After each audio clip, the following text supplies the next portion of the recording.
Good morning students. Last जो lecture था उसमें बेसिकली हम लोगों ने क्या कवर करा था कि भाई बायोमोलिक्यूल्स जो चैप्टर्स है उसमें क्या क्या एनालिसिस हमें पढ़ना है। ठीक है, जो एक्सपेरिमेंट्स कुछ कुछ परफॉर्म किए थे जो आपको पता होने चाहिए अपने लेवल पर। And then we have talked about metabolites, that is an important part. उसमें जो सेकेंडरी मेटाबोलाइट का पार्ट है वो बहुत ही इम्पोर्टेंट था। ठीक है, and today we are going to cover the macromolecules. ठीक है, हम उसको ही पार्ट में पढ़ेंगे। पहले हम मोनोमर की बात करेंगे कि भाई उसके सिंपलेस्ट फॉर्म क्या है, सिंपलेस्ट यूनिट क्या है, and then we will move on to its complex version. Okay, जो भी उसका लाइक कॉम्प्लेक्स फॉर्म्स है। तो we are going to start with what, carbohydrates. तो बेटा अगर हम कार्बोहाइड्रेट्स की बात करें तो ऐसा नहीं है कि ये नाम आप पहली बार सुन रहे हो। You have already listened about it, right.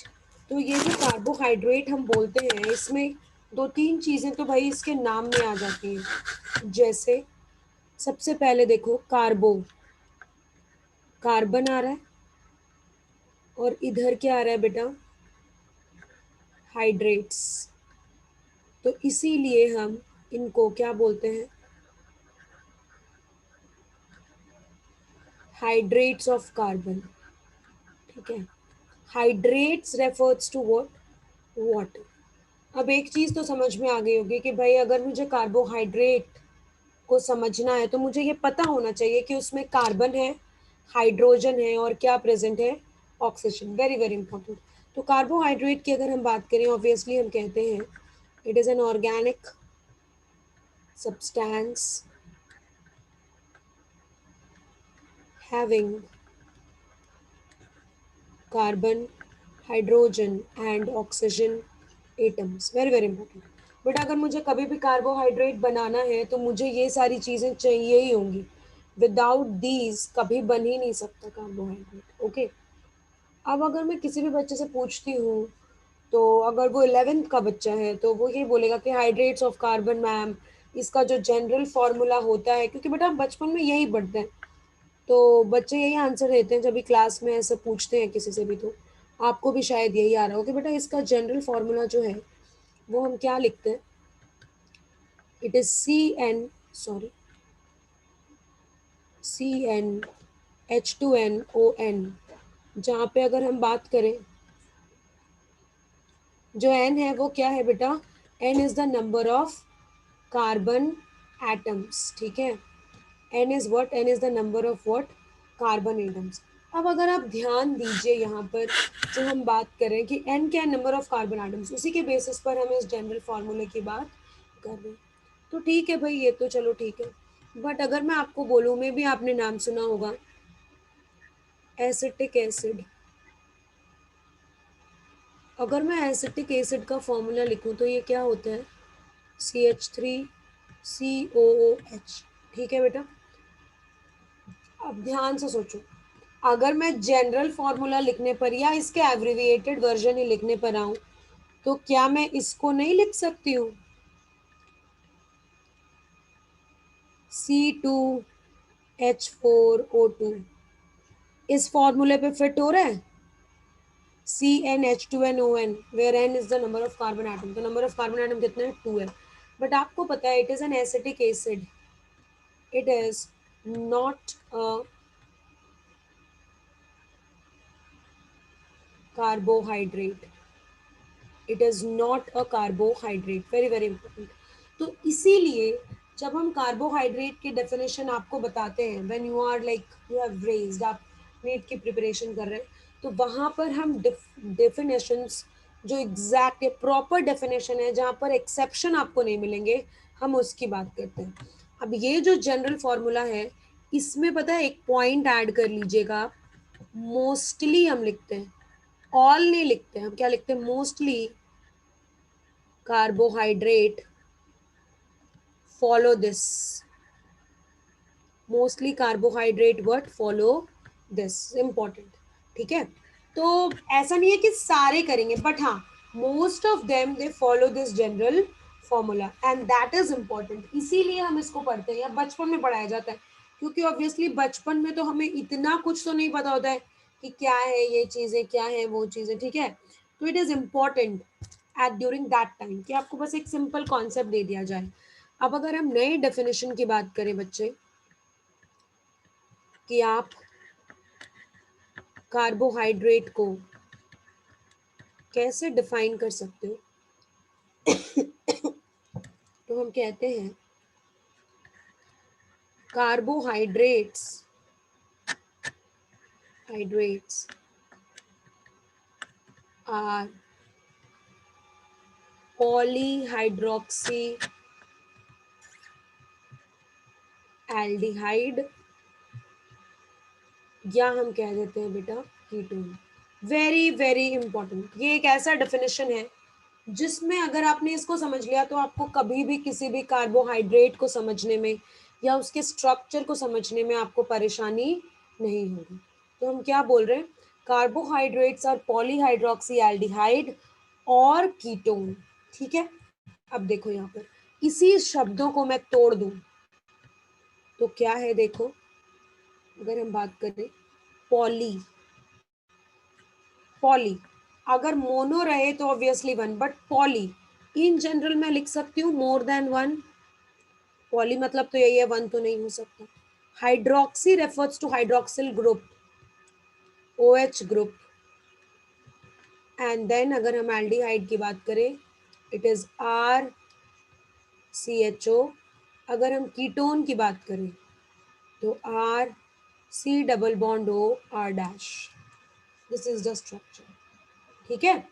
अब ये तो वेरिएबल ग्रुप है यहाँ पर R डैश, ये सेम भी हो सकता है, डिफरेंट भी हो सकता है, अलग अलग क्राइटेरियाज हैं, बट इन जनरल जब हम जनरल फार्मूला लिखते हैं हम अलग से ही उसको डिनोट करते हैं। R क्या है यहाँ पर, हेयर R की अगर हम बात करें, it refers to a variable group, या फिर मैं इसको ये भी कह सकती हूँ कि R actually refers to an alkyl group, ठीक है। ये वेरिएबल ग्रुप क्या होगा बेटा, it refers to an alkyl group, जो भाई हर में चेंज होगा, ठीक है, जो भाई हर में क्या होगा, चेंज।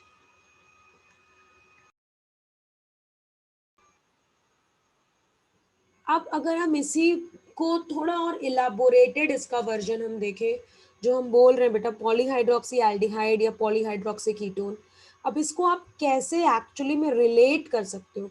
मतलब अगर मैं आपको बोलूँ कि आप इसको समझोगे कैसे, कि भाई एक बेसिक स्ट्रक्चर जो कार्बोहाइड्रेट्स का है वो कैसे इससे डिफाइंड होता है या कैसे बनता है।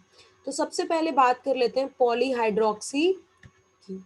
पॉलीहाइड्रोक्सी मतलब मिनिमम अगर मुझे कहीं भी कोई भी कार्बोहाइड्रेट बनाना हो तो मिनिमम तो बेटा मुझे 2 OH चाहिए ही चाहिए, है या नहीं। बाकी एक पर देखो एल्डिहाइड, मैं यहाँ पर इसको ऐसे बना दे रही हूँ एल्डिहाइड। सिमिलरली अगर मैं कीटोन के लिए भी बनाऊं तो ऑब्वियसली कीटोन कभी टर्मिनल नहीं हो सकता एल्डिहाइड की तरह, उसके दोनों ही एंड्स पर कुछ जुड़ा होना चाहिए, तो that's why we get structures like this. और बाकी तो आपने कुछ नहीं करना है, बस कार्बन की वैलेंसी कितनी होती है बताओ, 4 होती है। तो उस वैलेंसी को पूरी करने के लिए हम क्या जोड़ देंगे, हाइड्रोजन, ठीक है। उस वैलेंसी को पूरी करने के लिए हम क्या जोड़ देंगे बेटा, हाइड्रोजन। अब यहाँ पे नंबरिंग करो, फर्स्ट सेकंड थर्ड, ये शो कर रहा है कि कितने कार्बन हैं, फर्स्ट सेकंड एंड थर्ड। तो अगर आप इस डेफिनेशन पर जाओ, पूरे इस डेफिनेशन पर जाओ और थोड़ा समझने की कोशिश करो, तो हम क्या बोलते हैं, polyhydroxy aldehyde and polyhydroxy ketone. Very very important, ठीक है। मतलब अगर मैं आपसे पूछूं कि जो भी सबसे सिंपलेस्ट कार्बोहाइड्रेट है, अगर मैं आपसे पूछूं बेटा कि भाई जो सिंपलेस्ट कार्बोहाइड्रेट है उसको अगर मैं देखूं तो मैं क्या कहूंगी, वहां पर नंबर ऑफ कार्बन एटम्स कितने होने चाहिए सिंपलेस्ट कार्बोहाइड्रेट में, the number of carbon atom is 3। Very very important, 1 2 3 1 2 3। ये किसको डिफाइन कर रहा है, पॉलीहाइड्रोक्सी एल्डिहाइड, पॉलीहाइड्रोक्सी एल्डिहाइड। वही अगर हम इसकी बात करें तो ये किसको डिफाइन कर रहा है बताओ? Polyhydroxy ketone. Very very important. तो this is the simplest of the simplest structure. This is the simplest of the simplest structure. Okay, clear है ये पॉइंट सभी को? ठीक है। अब इसी में अगर हम थोड़ा और अंडरस्टैंडिंग बढ़ाएं और आगे बढ़ने की कोशिश करें तो बेसिकली अगर हम बात करें तो ये स्ट्रक्चर्स वाइज था। अब हम बोलते हैं कि भाई जो भी कार्बोहाइड्रेट्स हैं, carbohydrates are also known as saccharides. Saccharides जो ये वर्ड है ये एक्चुअली कहाँ से आया है? ये बेटा आया है सैकेरम से। लेटिन वर्ड है सैकरम, उससे आया है। Which refers to sweet in taste, which refers to what? Sweet in taste. Okay, and carbohydrates को हम सैकेराइड्स भी बोल सकते हैं। They are also known as sugars. In general हम उसको शुगर्स भी बोलते हैं। ठीक है। सैकेराइड कहाँ से आया है? Saccharum, which refers to sweet in taste. अब अगर हम कार्बोहाइड्रेट्स की क्लासिफिकेशन की बात करें, कार्बोहाइड्रेट्स की क्या बेटा क्लासिफिकेशन की बात करें तो सबसे पहले, अब हर जगह यही बोलूँगी मैं आपको जहाँ भी हम पढ़ते हैं क्लासिफिकेशन, कि ये ज़रूर ध्यान दीजिए कि बेसिस ऑफ क्लासिफिकेशन क्या है। अगर आप ये समझ रहे हैं कि बेसिस ऑफ क्लासिफिकेशन क्या है, वो आधी चीज़ें सॉल्व कर देता है। ठीक है, तो इसीलिए हम एक एक पॉइंट को कॉन्सेप्ट वाइज आगे बढ़ रहे हैं। अगर इसी कार्बोहाइड्रेट में मैं बेसिस की बात करूँ तो basis is what? Size. On the basis of size हम कहते हैं a small carbohydrate and a large carbohydrate. ठीक है, कार्बोहाइड्रेट को किसमें हम डिफाइन करें बेटा? Small and large. अब फर्दर अगर हम इसके डिविजन्स की बात करें, फर्दर अगर हम इसके डिविजन्स की बात करें तो भाई ये फर्दर डिवाइडेड है। बेसिकली अगर हम देखें ये फर्दर डिवाइडेड है, और यहाँ पर बेटा जो बेसिस है, यहाँ पर जो बेसिस है उसको ध्यान दीजिएगा। The basis is number of sugar unit. Basis क्या है बेटा? Number of sugar unit. ठीक है, तो अब अगर हम कार्बोहाइड्रेट में स्मॉल और लार्ज की बात कर रहे हैं, और अगर हम यहाँ पर देखें तो क्या क्या है स्मॉल के केस में? सबसे पहला monosaccharide, then oligosaccharide, then derived monosaccharide, and then large में अगर हम बात करें तो वहां पर एक ही है पॉलीसैकेराइड। बट बेसिस हर जगह क्या है? The number of sugar unit. अभी जब हम उसको क्लासिफाई करेंगे तो भी आपको समझ में आ जाएगा कि एक्चुअली में हम ऐसा क्यों लिख रहे हैं कि बेसिस क्या है? It is the number of sugar unit. अब अगर हम मोनोसैकेराइड में देखें बेटा, मोनो में वन आ रहा है, राइट? और दूसरी तरफ हम बोल रहे हैं saccharide. Saccharide word refers to sugar, तो बेसिकली आप स्वीट इन टेस्ट। तो यहाँ पर अगर हम मोनोसैकेराइड में देखें तो यहाँ पर कितने शुगर यूनिट होंगे? 1 शुगर यूनिट। और लिगो में अगर हम बात करें बेटा 229 sugar unit. Derived monosaccharides, very very important. ये जो मोनोसैकेराइड है बेटा ये क्या है? ये बस थोड़ा एडवांस्ड, मतलब एडवांस नहीं कहूंगी, थोड़ा मॉडिफाइड वर्जन है मोनोसैकेराइड्स का ही। ये क्या है बच्चे? थोड़ा मॉडिफाइड वर्जन है किसका? मोनोसैकेराइड का ही। तो अगर हम डिराइव्ड मोनोसैकेराइड्स की बात करें तो यहाँ पर भी शुगर यूनिट कितना होगा? ऑब्वियसली एक ही शुगर यूनिट को लेकर के हम उसमें क्या कर रहे हैं? कुछ भी चेंज ला रहे हैं। पॉलीसैकेराइड क्या बोलते हैं बेटा? 10 और मोर शुगर यूनिट। पॉलीसैकेराइड में हम क्या बोलते हैं? 10 और मोर शुगर यूनिट। 10 और मोर शुगर यूनिट। ठीक है, अब यहाँ पर देखो बेटा, अगर हम बात कर रहे हैं इसी स्ट्रक्चर्स की, तो ये तो बेसिक क्लासिफिकेशन हो गया। ठीक, कि भाई साइज के बेसिस पर पहले कर दिया स्मॉल और लार्ज, तो मोनो ओलिगोडेराइड। लार्ज में क्या हो गया? पॉली। बिकॉज एक बात है, देखो हम लिखने के लिए यहाँ पर लिख देते हैं 10 और मोर शुगर यूनिट, बट एक्चुअली में अगर हम देखें तो ये जो पॉलीसैकेराइड्स हैं, इनमें और भी ज्यादा शुगर यूनिट होती है। ठीक है, बहुत ज्यादा होती है। मतलब 10 तो हम एक बेसिस बस बोल दे रहे हैं, ठीक है, बट बहुत ज्यादा, मतलब 100 से तो ज्यादा ही होती है। तो आपको पता ही चल रहा होगा कि बस अगर हम दोनों को कंपेयर करें, स्मॉल और लार्ज को, तो ही इतना बड़ा डिफरेंस है या नहीं? तो ही क्या है बेटा, इतना बड़ा डिफरेंस है दोनों के नंबर में। क्लियर है ये पॉइंट? अब देखिए, अब इसी में हम one by one her carbohydrate को पढ़ेंगे। अब सबसे पहले जो हम बात कर रहे हैं, दैट इज मोनोसैकेराइड। सबसे पहले हम जिसकी बात कर रहे हैं वो क्या है बेटा? मोनो। एंड देन अगर हम मोनोसैकेराइड्स की बात कर रहे हैं, तो ऑब्वियसली ये कितने शुगर यूनिट का बना हुआ है? It is made up of 1 sugar unit. तो बेटा सिंस ये एक ही शुगर यूनिट का बना हुआ है, तो इसको तोड़ना थोड़ा मुश्किल है। इसको तोड़ना क्या है बेटा? थोड़ा मुश्किल, सिंस ये एक ही शुगर यूनिट का बना हुआ है। अब अगर हम यहीं पर देखें, तो इसीलिए हम इसमें कह भी देते हैं कि it can not be easily hydrolyzed lyzed into simpler forms।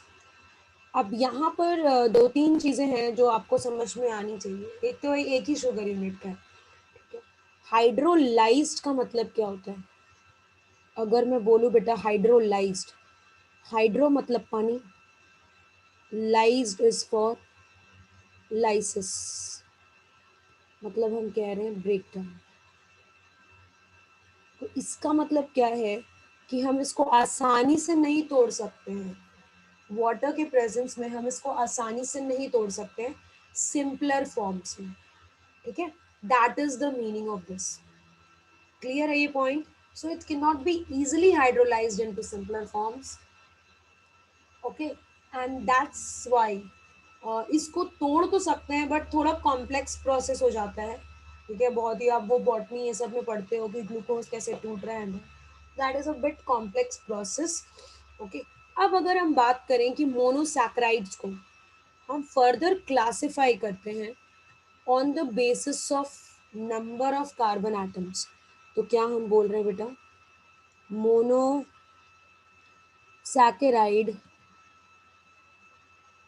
classified into different forms based on, very very important, number of carbon atoms। किसके बेसिस पर बेटा? Number of carbon atoms. अब देखो यहाँ पे, तो मोनोसैकेराइड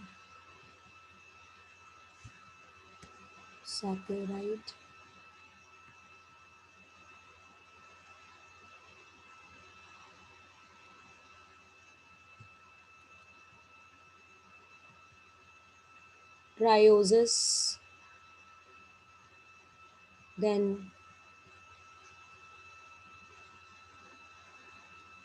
tetrosis,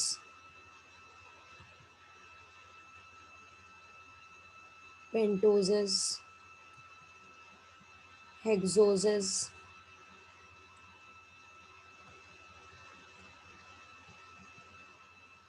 हेप्टोसिस।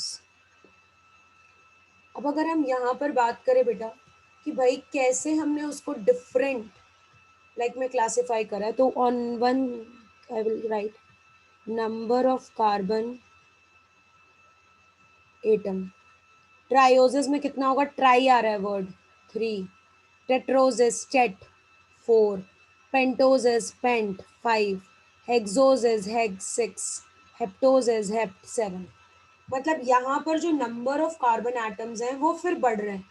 शुगर यूनिट तो एक ही है, बट उसमें वेरी क्या कर रहा है बेटा, number of carbon atoms. Very very important. अब अगर हम इनके एग्जाम्पल्स यहाँ पर देख लें, तो एग्जाम्पल्स क्या है बेटा ट्रायोसिस के, ग्लिसर, एल्डिहाइड, और एक है बेटा डाई हाइड्रोक्सी एसीटोन। टेट्रोसिस की अगर हम बात करें तो इसमें क्या है बेटा, टेट्रोसिस में अगर हम देखें तो दैट इज इरिथ्रोज, या यहीं पर एक और बोलते हैं इरिथ्रुलोज। पेंटोसिस में राइबोज। हेक्सोसिस में इम्पॉर्टेंट है ये, इसी में हमें सबसे ज़्यादा पढ़ना होता है, glucose, mannose, galactose, fructose.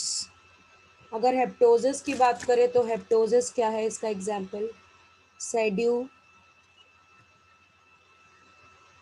हेप्ट्यूलोज। Sedoheptulose very very important. ठीक है, तो इसी के बेसिस पर हमने इसको अलग अलग में फॉर्म्स में क्लासिफाई कर लिया है। अब सबसे पहले हम बात करेंगे ट्रायोसिस की, जहाँ पर हम क्या कहते हैं, नंबर ऑफ कार्बन एटम कितना है, 3 है। अब आपको एक चीज़ याद आ रही होगी कि जब हमने सिंपलेस्ट फॉर्म ऑफ कार्बोहाइड्रेट पढ़ा तो वहाँ पर भी हमने यही बोला कि भाई जो नंबर ऑफ कार्बोहाइड्रेट्स है, जो वहाँ पर भी बेटा जो नंबर ऑफ कार्बोहाइड्रेट्स है सिंपलेस्ट फॉर्म में भी, सबसे सिंपलेस्ट फॉर्म में भी number of carbon in a carbohydrate कितना होगा, 3 हो। तो ट्रायोसिस की अगर हम बात करें जहाँ नंबर ऑफ कार्बन आइटम 3 है, तो बनाते हैं स्ट्रक्चर, सेम स्ट्रक्चर होगा जो आपने सिंपली कार्बोहाइड्रेट समझने के लिए बनाया था। तो दिस इज स्ट्रक्चर OH,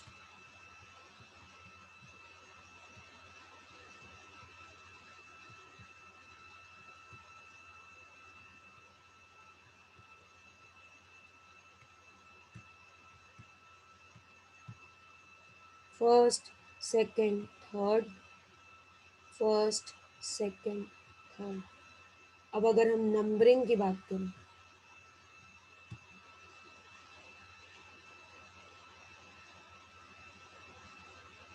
ये एल्डिहाइडिक ग्रुप है और ये क्या है बेटा, कीटोनिक ग्रुप। इसी बेसिस पर हम लिख सकते हैं glyceraldehyde and then dihydroxy acetone. Dihydroxy acetone very very important. तो एक तरफ हम बोल रहे हैं ग्लिसर एल्डिहाइड, दूसरी तरफ हम क्या बोल रहे हैं बेटा, dihydroxy acetone. This is the simplest structure. तो एक हम बोल रहे हैं बेटा एल्डिहाइड का, दूसरा हम क्या बोल रहे हैं बेटा, कीटोन का एग्जाम्पल है ट्रायोसिस में। अब यहीं पर एक और पॉइंट मैं ऐड ऑन करूंगी, that is related to a concept of,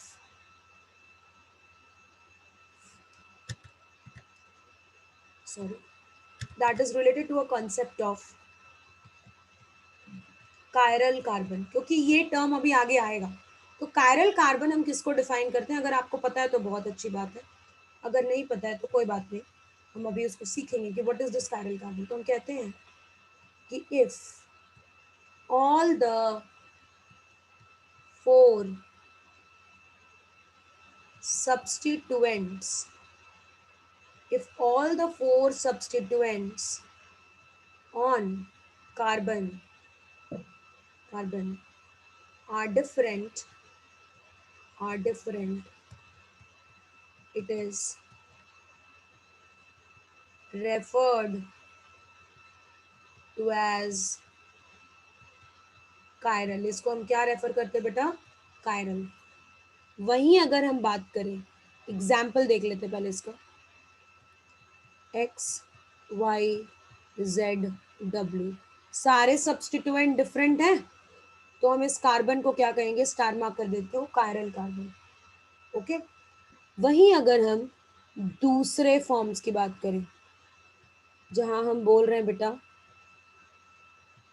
A chiral carbon. A chiral carbon किसको रेफर कर रहा है? वेरी इंपॉर्टेंट, डेफिनेशन से समझिए पहले. हम कहते हैं if any of the 2, 3 or all 4 substituents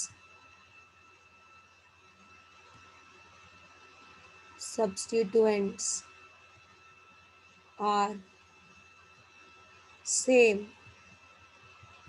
it is known as achiral carbon. Very very important. इसको हम क्या बोलते हैं बेटा? achiral carbon. ठीक है. It is referred to as what? It is referred to as achiral carbon. अब इसका एग्जाम्पल क्या है? तो यहाँ देखो, एक्स achiral. क्यों? क्योंकि बेटा एक्स एक्स सेम हो गया. ये एक एग्जाम्पल है जहां पर 2 एटम सेम है. ये वैसा एग्जाम्पल है जहां पर 3 सेम है, जहां पर चारों ही सेम है. इसका मतलब हम कायरल तभी कहेंगे किसी भी कार्बन को जब वहां पर चारों ही सब्स्टिट्यूएंट क्या होंगे? Different.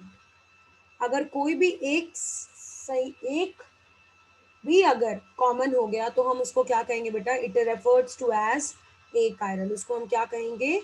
It is referred to as what?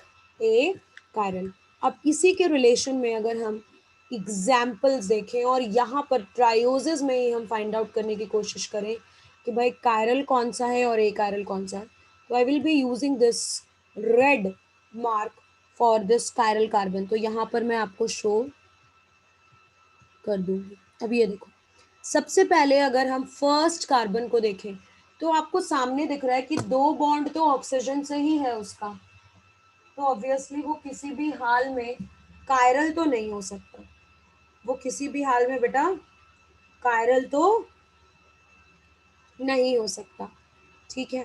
अब यहाँ पर थर्ड कार्बन देख लीजिए, जो लास्ट कार्बन है. अगर हम यहाँ पर भी देखें तो इसको भी अगर आप देखोगे तो 2 हाइड्रोजन है, सेम सब्स्टिट्यूएंट है, तो भी कायरल नहीं हो सकता. बट अगर आप सेकंड कार्बन को देखो, इम्पॉर्टेंट, ये एक पूरा जुड़ा हुआ है, ये दूसरा, ये तीसरा, और ये पूरा पार्ट क्या है? चौथा. तो अगर हम ध्यान से देखें तो obviously this second carbon is referred to as what? Chiral carbon. जो सेकंड कार्बन है उसको हम क्या रेफर कर सकते हैं? Chiral carbon. Very very important. ठीक है.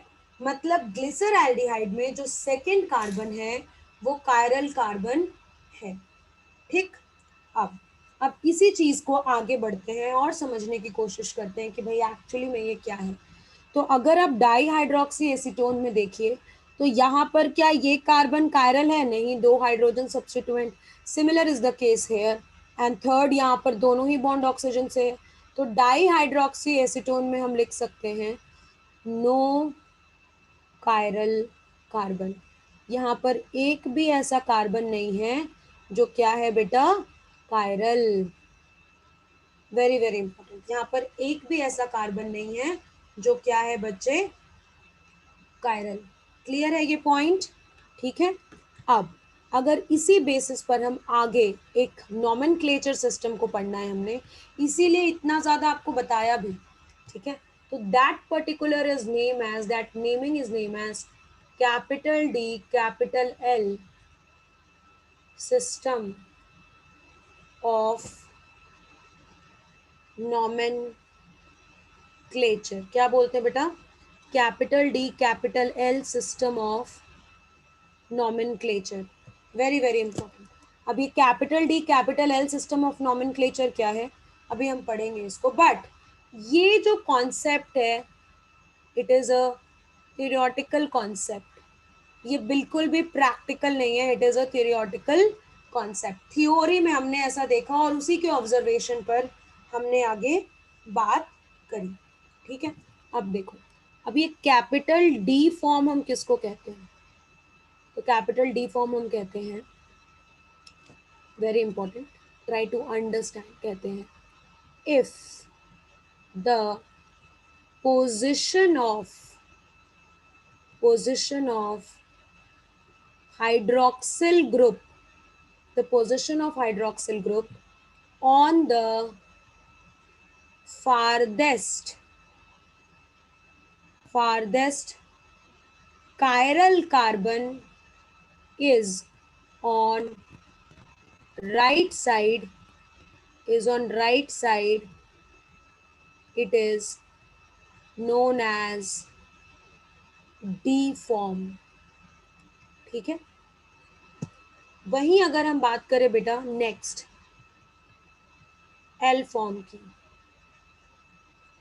तो क्या बोलते हैं बेटा? If the position of OH, that is hydroxyl group, on the farthest chiral carbon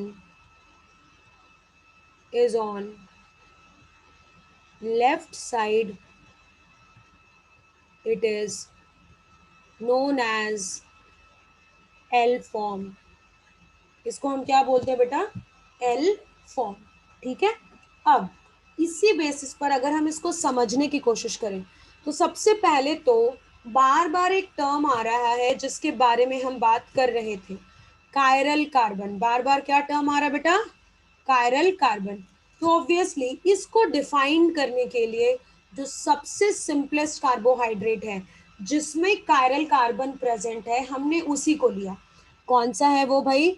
ग्लिसरैल्डिहाइड।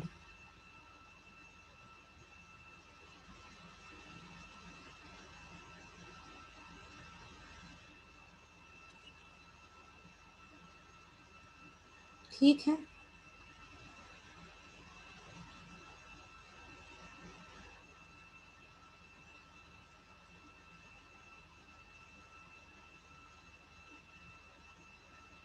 अब यहाँ ध्यान दीजिए, numbering first second third, first second third. Now क्या है डेफिनेशन, क्या कह रही है कि if the position of hydroxyl group on the farthest chiral carbon.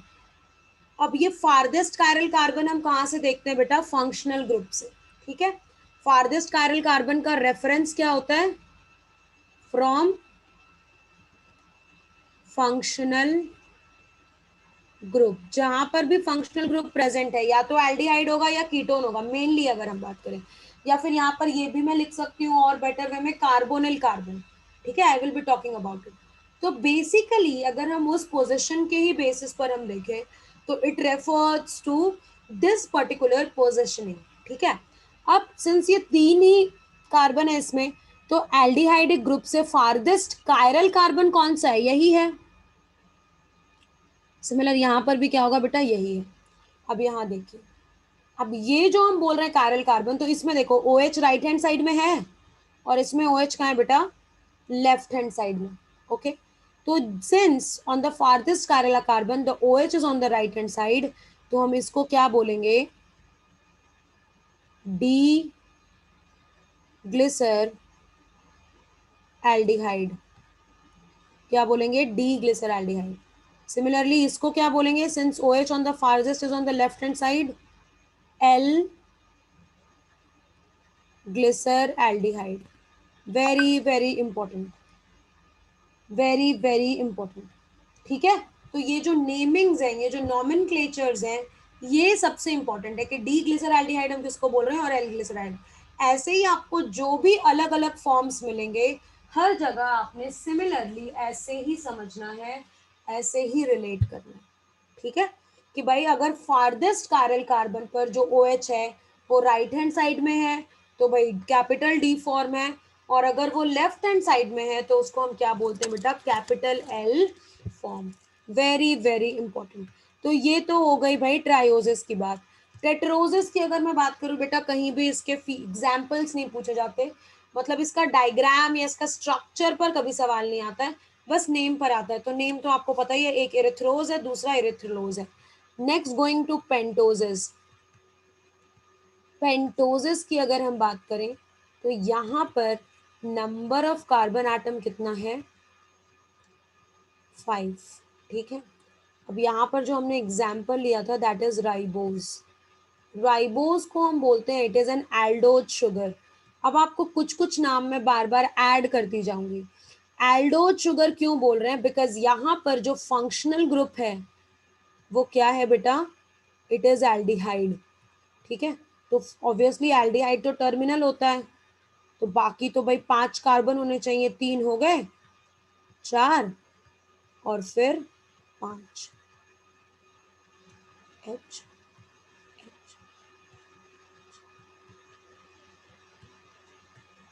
अब इसी स्ट्रक्चर्स पर हम देखें बेसिकली, तो ये देखो, first carbon, second carbon, third carbon, fourth carbon and fifth carbon. अब आपसे कोई पूछे कि भाई ये डी राइबोज है या एल राइबोज है, तो आप क्या बोलोगे, यू विल ऑब्वियसली जो फारदेस्ट कार्यल कार्बन है फ्रॉम फंक्शनल ग्रुप, आप देखोगे कि वो कौन सा कार्बन है, फोर्थ कार्बन। जो आपके स्टैंडर्ड के बच्चे होते हैं जहां पर आपको स्ट्रक्चर पढ़ना होता है, अगर हम नीट सिलेबस की बात करें तो बेटा बहुत बार ना जब डेफिनेशन हम लिखवा रहे होते हैं और हम बोलते हैं फारदेस्ट कायरल कार्बन, वहीं पर हम एक और टर्म यूज कर देते हैं कि भाई मेनली ये जो फारदेस्ट कायरल कार्बन होगा, जितना एग्जाम्पल्स आपने पढ़ना है उन सब में वो सेकेंड लास्ट कार्बन ही होगा। तो अब इस फारदेस्ट कायरल कार्बन को हमने देखा और इस पर हमने देखा कि जो ओ OH है वो राइट हैंड साइड पर है, तो इसीलिए हम इसको क्या बोल रहे हैं, कैपिटल डी राइबोज। ओके, वहीं अगर हम इसी स्ट्रक्चर्स में देखें, एक और बनाती हूं मैं यहाँ पर, C double bond O H, third carbon, fourth carbon, fifth, valency पूरी करने के लिए हम हाइड्रोजन ऐड कर दे रहे हैं।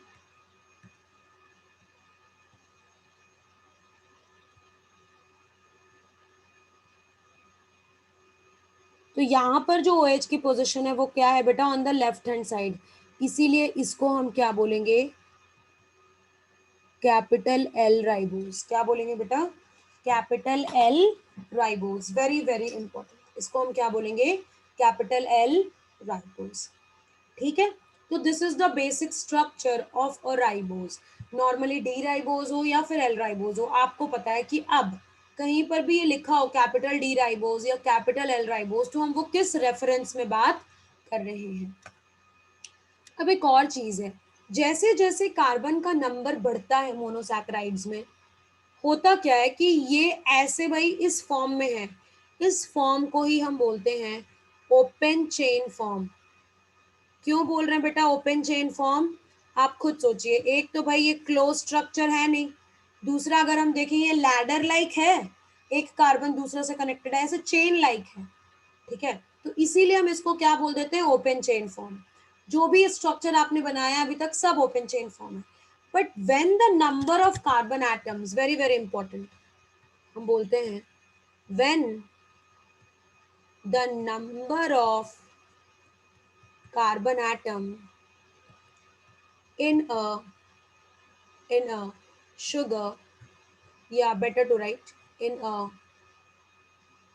monosaccharide increases, they also start to attain a closed ring structure, very very important बेटा। जैसे कार्बन का नंबर बढ़ता है ना, they also start to attain what a close ring structures. और बेसिकली अगर हम बात करें, it is like it is autonomous, मतलब ये खुद ही हो जाता है। ठीक है, तो जो भी ओपन चेन फॉर्म है, डिपेंडिंग ऑन की सोल्यूशन कैसा है, डिपेंडिंग ऑन कि हमने उसको किस सोल्यूशन में डाला है, वो खुद ही किस में कन्वर्ट हो जाता है बेटा, it gets converted into what, a close ring structures. अब यहाँ पर हम एग्जाम्पल जो देख रहे हैं, राइबोज से ही रिंग स्ट्रक्चर दिखती है। तो ये देखो,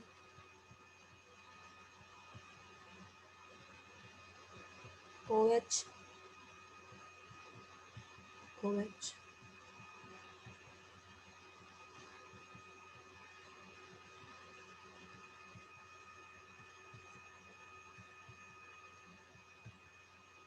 first carbon, second carbon, third carbon, fourth carbon, fifth carbon. इसको भी अगर मैं बोलूँ तो आप ऑब्वियसली बोल सकते हो इट इज डी राइबोस, है ना। It is what, it is D ribose.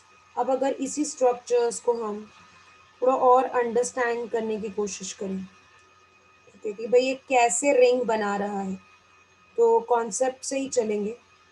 ठीक है, will go by the concepts basically. Okay, अब यहाँ देखो क्या कॉन्सेप्ट कहता है, वेरी वेरी इंपॉर्टेंट। तो हम कहते हैं कि the oxygen atom of hydroxyl group present on farthest chiral carbon, ये जो फारदेस्ट कायरल कार्बन हम बोल रहे हैं बेटा, इसी को हम लिखते हैं सेकेंड लास्ट कार्बन। ठीक है, क्योंकि बच्चे को याद हो जाना चाहिए। मतलब एक्चुअली में जितने भी आप स्ट्रक्चर्स देखेंगे ना, हर जगह यही है एग्जाम्पल, इसीलिए हम इसकी बात करते हैं। तो हम क्या कहते हैं, the oxygen atom of hydroxyl group present on the farthest chiral carbon, okay, attacks the carbonyl, very very important, carbonyl containing carbon. अब ये जब हम बोल रहे हैं बेटा कार्बोनिल कंटेनिंग कार्बन, ये क्वेश्चन नीट में भी आया हुआ है। कार्बोनिल कंटेनिंग कार्बन हम किसको बोलते हैं बेटा, देखो एल्डिहाइड है ये, और ये क्या है बेटा, कीटोन है। तो अगर इसी बेसिस पर हम देखें, स्ट्रक्चर्स देखें, तो this particular carbon, this particular carbon, इसी को हम बोल रहे हैं कार्बोनिल कंटेनिंग कार्बन। इसी को हम क्या बोलते हैं बेटा, carbonyl containing carbon. Very very important. ठीक है, तो अब इसी बेसिस पर अगर हम देखें, तो मैं बस आपको ये समझा सकती हूँ। यहाँ पर देखो, तो फारदेस्ट कायरल कार्बन कौन सा है, fourth carbon, OH group. Oxygen atom basically किसको अटैक करेगा, कार्बोनिल कंटेनिंग कार्बन को। आप खुद समझ रहे होंगे कि अगर ये खुला ऐसा ओपन चेन फॉर्म है, तो दोनों जो कार्बन है वो बहुत दूर दूर है, तो उतनी टेंडेंसी नहीं होगी रिएक्ट करने की। तो होता क्या है, सोल्यूशन में धीरे धीरे ये रिंग, मतलब धीरे धीरे ये एक क्लोज्ड स्ट्रक्चर बनाते हैं, बन मतलब उस तरीके से वो मूव, लाइक उनमें चेंजेस आ रही है। ठीक है, तो अब देखा जाए, जाते हैं हम समझने की कोशिश करते हैं कि भाई कैसे ये रिंग बन रहा है। नाउ यू कैन सी, अब ये देखो, first carbon, second carbon, third carbon, fourth carbon, and then fifth carbon. ठीक है, नंबरिंग भी कर देते हैं साथ में ही।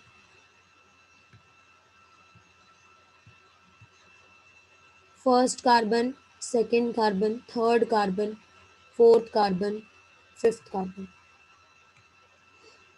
अब यहाँ देखो आप, बहुत ही इंपॉर्टेंट है छोटी छोटी चीजें समझना, एग्जाम में ना तो आपको डाउट नहीं रहेगा। तो obviously first carbon, C double bond O H, second carbon पर देखिए जो OH है वो राइट हैंड साइड पर है, तो बेटा दो भी चीजें राइट हैंड साइड पर होती हैं वो लोअर बॉन्ड बनाती हैं, और जो लेफ्ट हैंड साइड पर है वो क्या बनाएंगी, अपर बॉन्ड। सिमिलरली थर्ड पर भी यही है। फोर्थ पर अगर आप देखें तो हाइड्रोजन फोर्थ सिंस रिएक्शन में पार्ट ले रहा है तो यहाँ पर वैसा कुछ हम नहीं देख रहे हैं। अब अगर आप यहाँ देखो बेटा तो दिस इज द स्ट्रक्चर, और फिफ्थ क्या है बेटा, CH2OH।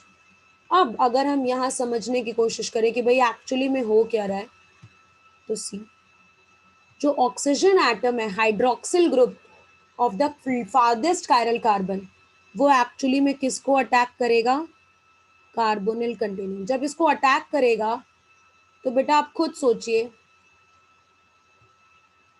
आप खुद सोचो बच्चे, ये जो बॉन्ड है ये शिफ्ट होगा क्यों, क्योंकि कार्बन एक बार में भाई ट्राईवैलेंसी टेट्रावैलेंसी ही कर सकता है, चार ही बॉन्ड बना सकता है, तो यहाँ पर एक नेगेटिव चार्ज डेवलप हो जाएगा, और जो अटैक करता है वहां से ये जो H+ है बेटा ये टूट कर कहाँ जुड़ जाएगी, यहाँ पर। ठीक है, so that's how the reaction will occur. और इस रिएक्शन की अगर हम नाम करें कि इसको कहते क्या है, तो it is named as nucleophilic reaction. Substitution reaction भी बोल सकते हैं। जब आप ऑर्गेनिक पढ़ेंगे अच्छे से तो आपको पता होगा, अगर आपने ऑलरेडी पढ़ी है तो you will be able to relate to. तो क्या बोल रहे हैं बेटा इसमें, न्यूक्लियोफिलिक रिएक्शन। कैसी रिएक्शन है ये, न्यूक्लियोफिलिक रिएक्शन। ओके, नाउ अब इसी स्ट्रक्चर्स को जब हम फुल फ्लेज देखें, अगर ये बना हुआ है तब, तो ये देखो COC है या नहीं, ऑक्सीजन जो फोर्थ कार्बन है ऑक्सीजन के साथ किससे लिंक्ड है, फर्स्ट कार्बन से, और बाकी third carbon second carbon, right. अब OH H OH H, second और थर्ड कार्बन को तो कुछ नहीं करना है, जो बॉन्ड में पार्टिसिपेट ही नहीं कर रहे हैं, H, और ये क्या है बेटा, CH2OH। अब अगर हम यहीं पर इसकी बस नंबरिंग कर दें क्योंकि वो इंपॉर्टेंट होता है, first second third fourth and fifth, ये है बेटा फिफ्थ कार्बन। ठीक है, तो ये जो रिंग बना है ये कितने कार्बन का रिंग है, तो ऑब्वियसली हम कहेंगे it is a 4 membered ring. ठीक है, it is a 4 membered ring, और इसीलिए इस रिंग को हम बोलते हैं फ्यूरेनॉज। क्या बोलते हैं बेटा, फ्यूरेनॉज। अभी हम बात करेंगे कि ये क्या है। तो it is a 4 membered ring which is named as what, furanose. Very very important. Okay, and this ring is basically the ring of ribose. ये किसका रिंग है बेटा, राइबोज। ओके, क्लियर है ये पॉइंट। तो नेचर में या सोल्यूशन में अगर हम देखें ये नेचुरली कन्वर्ट हो जाते हैं, ठीक है, ओपन चेन फॉर्म में और रिंग फॉर्म में। रिंग फॉर्म क्यों बोल रहे हैं, क्योंकि ये पूरा क्लोज्ड स्ट्रक्चर है। Okay, now coming to the next point, जो थोड़ा सा डिफिकल्ट में भी आपको लग सकता है, बट कोई बात नहीं। अब देखो यहाँ पे ये अभी हमने एक स्ट्रक्चर बनाया था जो रिंग बनाया था, उसी को मैं वापस से बना रही हूँ। OH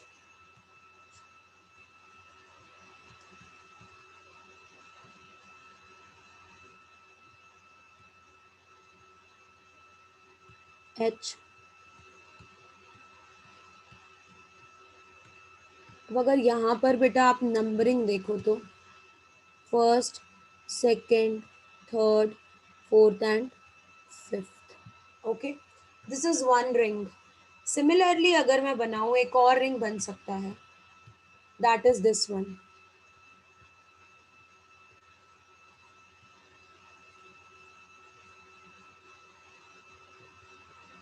सॉरी,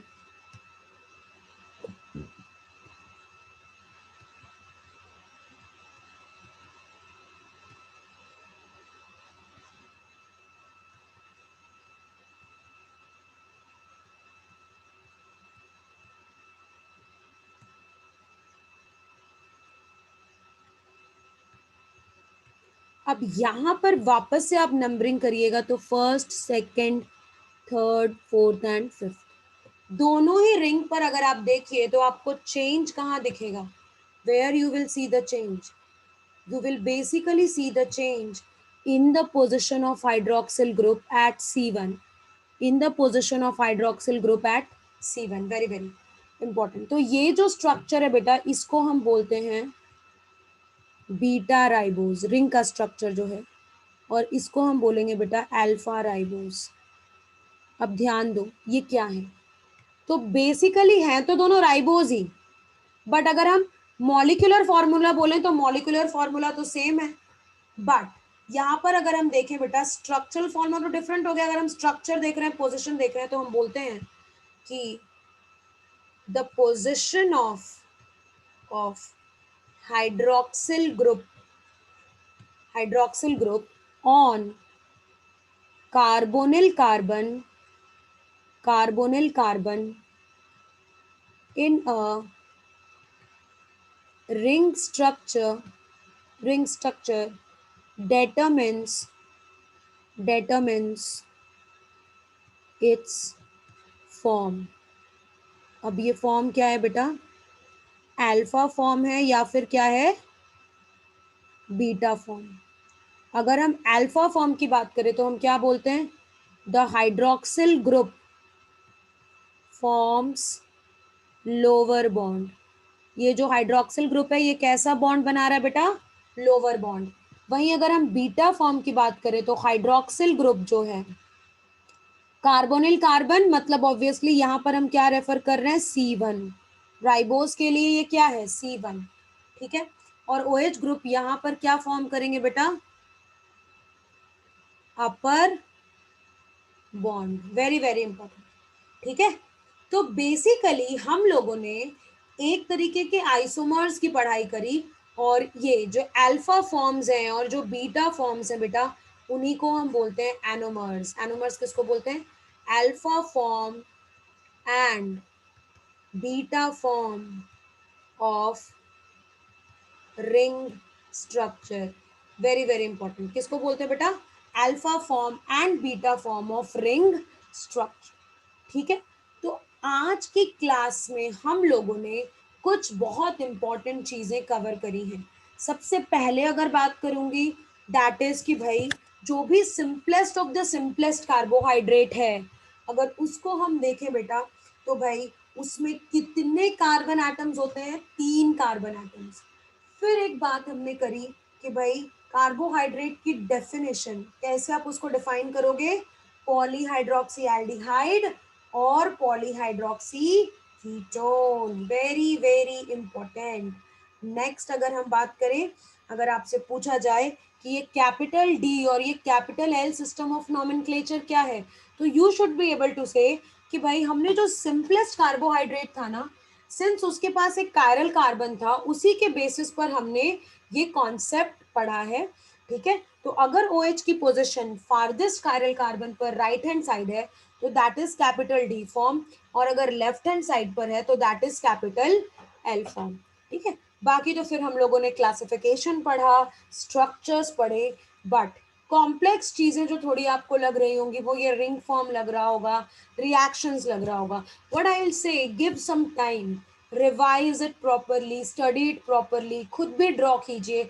कुछ कुछ कॉन्सेप्ट भी हमने करे कि जैसे अगर रिंग स्ट्रक्चर्स में हम देखें कि भाई जो बॉन्ड फॉर्मेशन में कार्बन इन्वॉल्व ही नहीं है, जैसे राइबोज में देखो बेटा सेकंड और थर्ड कार्बन, तो जब हम ओपन चेन फॉर्म से उसको देखते हैं उसके स्ट्रक्चर्स, तो जो भी चीजें राइट साइड में है वो लोअर बॉन्ड बना लेंगी, और जो भी चीजें लेफ्ट हैंड साइड में है वो क्या बनाएंगी बेटा?